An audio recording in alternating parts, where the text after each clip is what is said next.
full court press on childcare. It sounds like you've got the full court press going, so, yeah. Yeah, we're not letting up. I mean, it's full court press. We appreciate Congress's support. We know they know it's an issue.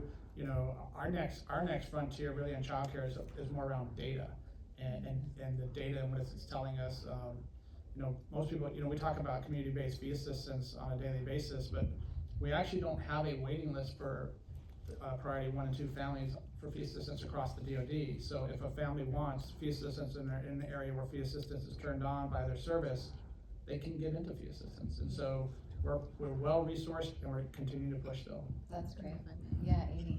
And if I can jump on the data train here, because my boss is sitting here and he'll give me a big thumbs up, is that the DoD is committed to looking at our utilization and program data across all of our programs in general, with regards to 3 specific components. And that is accessibility, utilization, which we do really well right now, but also throwing in impact. So looking at those installations that may be able to offer and deliver alternative service delivery methods outside the brick and mortar, or just different ways to get after providing those services to family members wherever they are, whenever they are, and at meeting their needs. The second piece I wanted to mention was thank you, sir, for calling out the remote job flexibility for military spouses working in the federal government. And I would argue kind of what Blue Star Family said. You know, they have a program also called 4+1 that is encouraging other employers to apply the same job flexibilities that the DoD championed.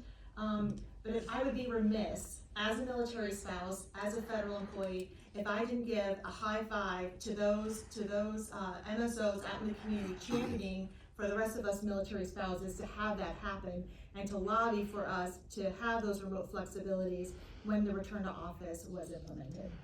Yeah, no, that's great. Thanks, Amy. And we are seeing, to the remote work point, a decrease in remote work across corporate America. And so that is something that we continue to lift up, is how important that is. And if you have talent that you want to retain, how can you look at those portable situations that you can use to maintain that talent for that length of time? Or do you have another brick and mortar location nearby that spouse can then go into to retain their employment in Albany, Georgia, or at Fort Benning, just for that duty station? So there are a whole bunch of different ways that we continue to tackle that, because we know that remote work and portable work is really key to the military spouse community.